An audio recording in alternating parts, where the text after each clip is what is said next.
સુરતની સચિન પોલીસને મોટી સફળતા મળી। સચિન હોજીવાલા રોડ પર મજૂરને ચપ્પુ મારી લૂંટ કરનાર બે રીઢા આરોપીઓ અને એક કિશોર ગણતરીના કલાકોમાં પકડાયા।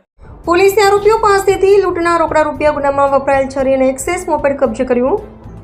પકડાયેલ આરોપી રૂપેશ મરાઠે વિરુદ્ધ અગાઉ હત્યા 302 અને હત્યાના પ્રયાસ 307 જેવા ગંભીર 7 ગુનાઓ નોંધાયા છે। સીસીટીવી અને સર્વેલન્સ સોર્સની મદદથી સચિન પોલીસે ગુનાહિત ટોળકીને દબોચી। રિપોર્ટર સાગર સોલંકી, કાનમ એક્સપ્રેસ ન્યૂઝ, સુરત। તારીખ 19/4/2026 રોજ સચિન પોલીસ સ્ટેશનમાં એક અનડિટેક લૂંટનો ગુનો દાખલ થયેલો છે। આ ગુનાની વિગત એવી છે કે ફરિયાદીશ્રી તારીખ 19/4/2026 રોજ લગભગ રાત્રિના 7:30 વાગે મજૂરી કામ કરી અને એના ઘર તરફ હોજીવાલા ઇન્ડસ્ટ્રીયલ એસ્ટેટ વિસ્તારમાંથી પસાર થઈ રહ્યા હતા। એમાં અજાણ્યા 3 આરોપીઓએ એક ટુ વ્હીલરમાં આવી અને એમને ધાક ધમકી આપી, એમને છરી બતાવી અને એમની પાસેથી 2500 રૂપિયાની લૂંટ કરી અને 3 આરોપીઓ પૈકી એક આરોપી પાસે એની પાસે હથિયાર હતું, હથિયાર એટલે ચપ્પુ હતું। એ ચપ્પાના મદદથી એમણે ફરિયાદી જે છે ભોગ બનનાર એના પગના ભાગે ઈજા પણ પહોંચાડેલી હતી। આ ગુનો જે તે વખતે દાખલ થયો અનડિટેક હતો। સ્થાનિક પોલીસ સ્ટેશને ગુનાની ગંભીરતાને ધ્યાનમાં લઈ તાત્કાલિક અલગ અલગ ટીમો બનાવી અને ફિલ્ડમાં એમાં જે સોર્સ હતા હ્યુમન ઇન્ટેલિજન્સ અને ટેકનિકલ સર્વેલન્સ અને આધારે સ્પેસિફિક બાતમી મેળવી અને બાતમી આધારે આ ગુનામાં જે 3 સંડોવાયેલા ઈસમોને લઈ આવેલા હતા અને 3 સંડોવાયેલ ઈસમોની પ્રાથમિક પૂછપરછ કરતાં એમને ગુનાની કબૂલાત કરેલી છે।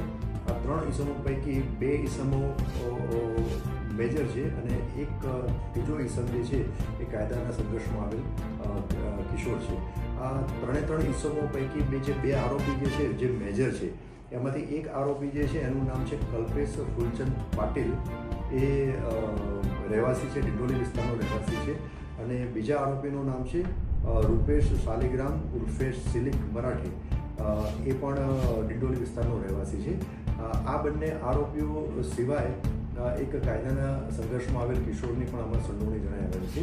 તપાસના કામે જે હથિયાર, જે વેપન વપરાયેલું હતું ચપ્પુ, એ રિકવર કરવામાં આવેલું છે અને 3 ઈસમો પૈકી જે 2 મેજર આરોપી જે છે એમની ગુનાની તપાસના કામે ધરપકડ કરવામાં આવેલી છે અને જે વાહન, જે ટુ વ્હીલર હતું ગુનામાં જે ઉપયોગમાં લેવાનું હતું એ આરોપી નંબર 1 એટલે કલ્પેશ ફૂલચંદ પાટીલનું હતું।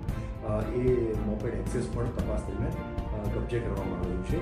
આ જે 2 મેઇન જે મેજર બંને આરોપી જે છે એ બંને આરોપીઓનો ગુનાહિત ઇતિહાસ પણ છે।